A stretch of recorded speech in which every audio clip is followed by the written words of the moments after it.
All right, it's your boy, and we're back at it. So, this is going to be a topic relating to Costin's book, Selective Breeding and the Brush of Philosophy.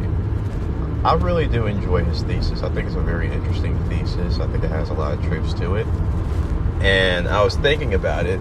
Essentially, it talks about the fact that one of the points within the book is that a lot of what was attributed to virtue and the capacity to have wisdom and to have a sound philosophy in life within the Greek mind frame was closely related to your genetics. It wasn't something that you could just gain through nurture. It was mainly gained through nature.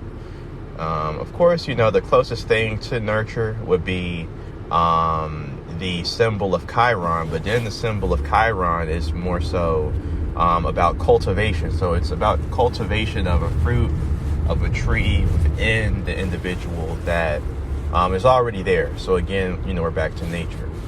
So, Costin, he keeps going back to the fact that, virtue and all these other things within Greek thought, within the thought of Plato and even Nietzsche, it all comes down to what you are. It's what you are. It's not what you're able to do to attain that form of virtue. And there's other points within the book like, tyranny and, superior stocks are usually pastoral stocks, and how a lot of conquering tribes value the breeding of animals, and they attribute the philosophy of the breeding of animals to the breeding of people within a society. Whole lots of different points. But I was thinking about it, and this thought really came from just a minor sentence within the book, not even really like a very big idea within the book. He was talking about this instance within, it was like an instance within like a conversation or something. I don't know. I think it might have been Pindar, because he talks about Pindar within the text as well.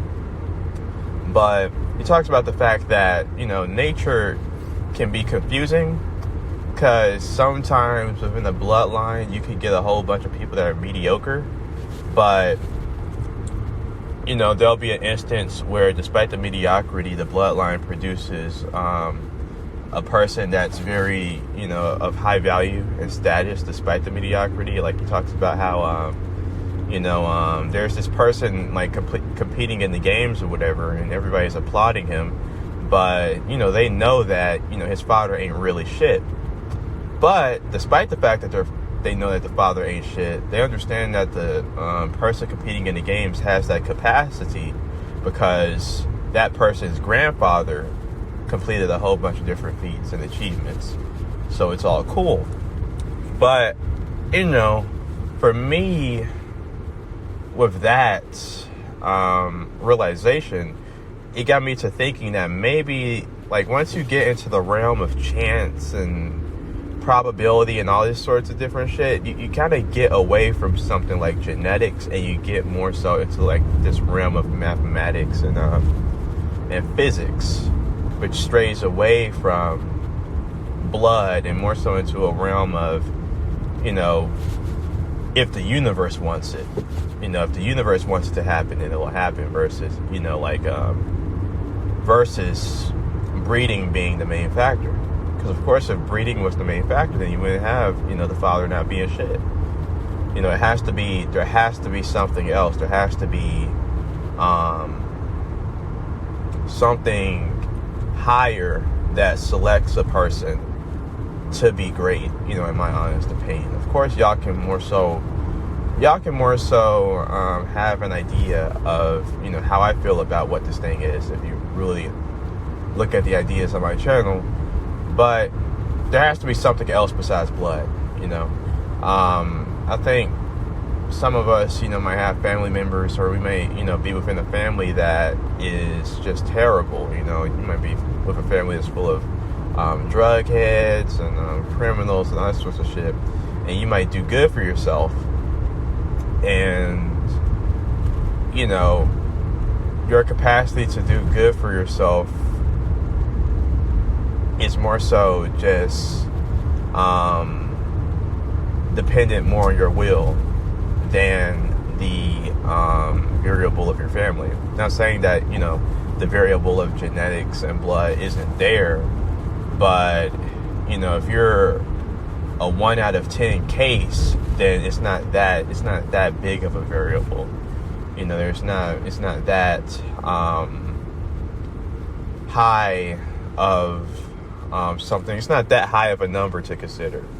You know, there's more numbers to consider, like I said, chance and all these other sorts of things, which isn't, like I said, I don't see that being related with blood and genetics at all. I just feel like it's more so, again, the universe choosing what it wants to happen. You know, I think it's more so of the realm of being chosen by, you know, the gods or whatever.